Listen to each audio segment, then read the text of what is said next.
Hello everyone, this is the Southern Hellenic. I am back with another video, so you can see me in my really horrible hair. Um, Today is officially day 6 of my isolation. I'll probably end up doing videos like this every day, so you guys can follow me as I go down this path of being sick, or at least mildly uncomfortable.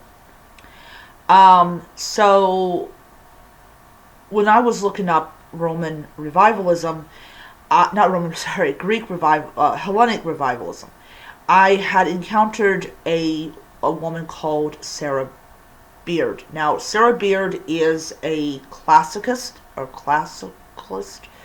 Um, she does a lot of work in like ancient Greek and Roman history and talking about the ancient pagans and things like that. And she had made a comment about modern day Hellenic worshippers that unless they are sacrificing an ox or two in the downtown Athens, or yeah, that they cannot say that they are predecessors or the predecessors of ancient Greek religion. And this does not count for the fact is there are some Hellenists in America that do in fact practice animal sacrifice, but it's generally animals they have raised on their own and they sacrifice. So I was trying to find the article. I know a lot of, anytime anybody talks bad about Hellenism, you generally will have some Hellenist with a blog that will blog about it and vent and rage and all that stuff. The thing is, I found a response to that Hearth of Hellenism article, but unfortunately, when I tried to click it, it went new tab and it would not load. So I have no idea what the heck Hearth of Hellenism said about Sarah Beard's comment about modern day Hellenic practitioners. So let's get this. So the belief of a lot of Hellenic organizations is that animal sacrifice is, along with slavery, is no longer necessary and no longer something that is practiced by modern day Hellenists. This is why when you have people that are hunting and they kill a deer and they thank Artemis, and they will most likely they'll most likely burn a piece of meat in her honor. Why a lot of Hellenists look down upon it, because they don't really want to go that far into reconstructing the religion. Of course, there's another reason for this, is we just don't have a big community. And I do agree on that. But I also do not agree with attacking people that practice animal sacrifice as part of their practice. So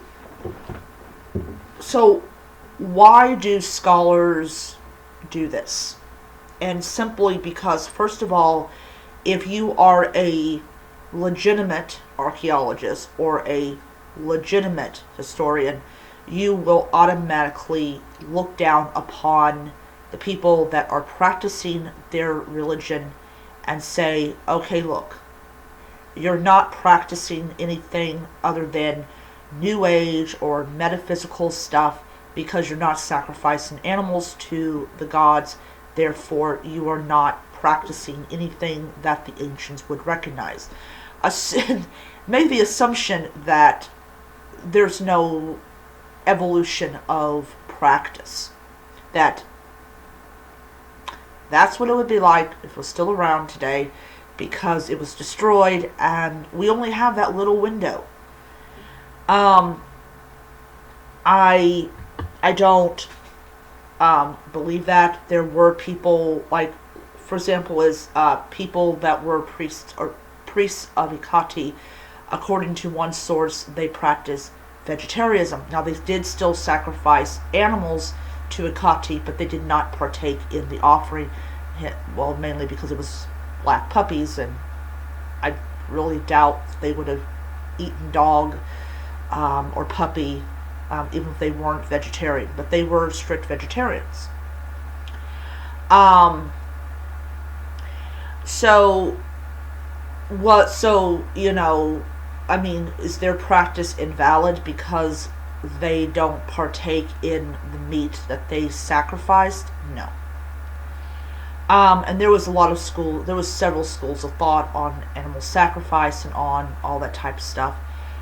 Um, but yeah, so you have this classicist or classicalist, who is very much a authority figure in in that particular circle, because she's the one that gets the documentaries and she's the one that people look up to, and from the amount of people that probably watch her documentaries, and she's really respected in her field. So if she says that these people in Greece are not practicing anything that the ancients would recognize, it really hurts the fidelity of Hellenism. Now, God pardon me, I'm eating this. So you have people that look at what she says and says, okay, they're not really doing anything that's mind blowing, or they're not doing anything that is important to note. The only person of any kind of distinction and of any kind of authority would, I don't remember his name, but he did a book called Profane Egyptology. And I'm going to tell you about that book. The price when it first came out was mind blowing. It was essentially, he had hardback, which was essentially a textbook, which was like $159, something like that.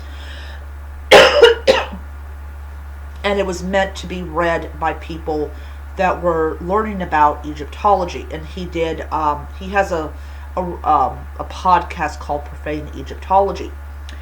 And he did a lot of historical research on Chemeticism, and he even talked to modern day practitioners.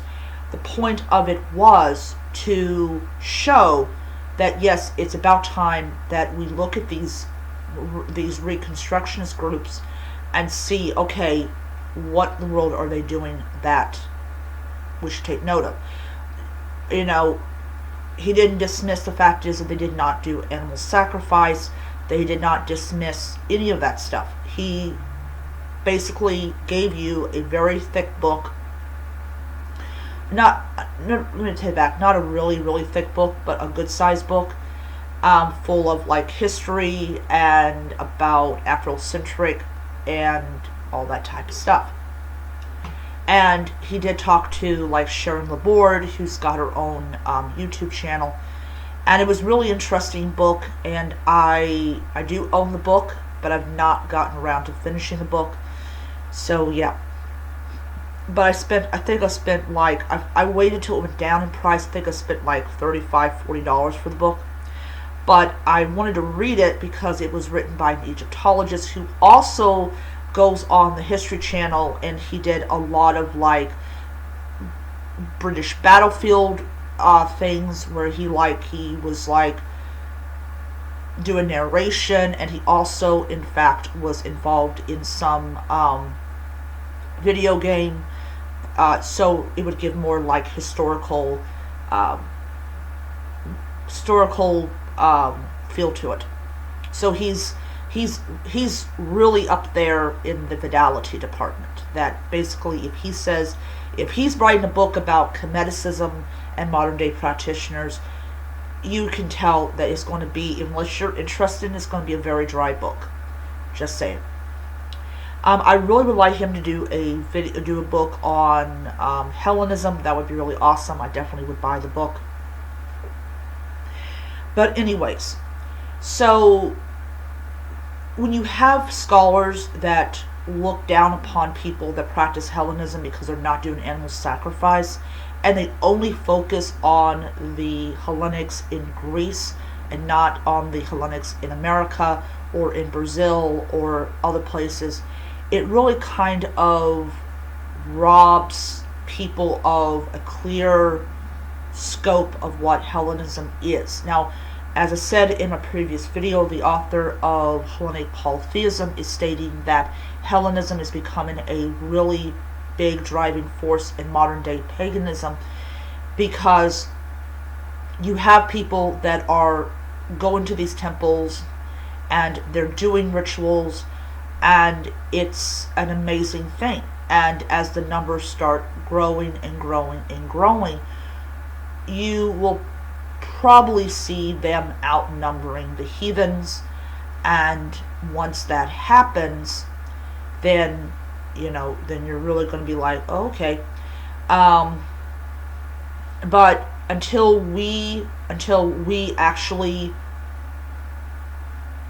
how should I say it, until we actually get scholars to actually take what we're doing seriously and not as something to laugh about, I think we're just going to face an uphill battle. Because I have a little temple here in my room, and that was an uphill battle to even have that because of different internal things. But it's just, it really does make you shake your head that you have somebody like Mary Beard, who and she had to like rephrase what she was saying. And I'm going to tell something: if you had to rephrase what you originally said, you shouldn't have said it in the first place. But that's the battle that we face with scholars and historians who want to say, yeah, it's all nice and great that you're so-called worshiping Zeus, but we need a couple dead oxen to validate your practice. And that is really, really something that I think a lot of Hellenists took insult with. Because, okay, so you want me to go out and kill like 700 animals just to prove that I'm an actual Hellenist and that I'm actually practicing an ancient religion? Okay, lady, get the fuck out of my face. It's kind of like this snobbery of like,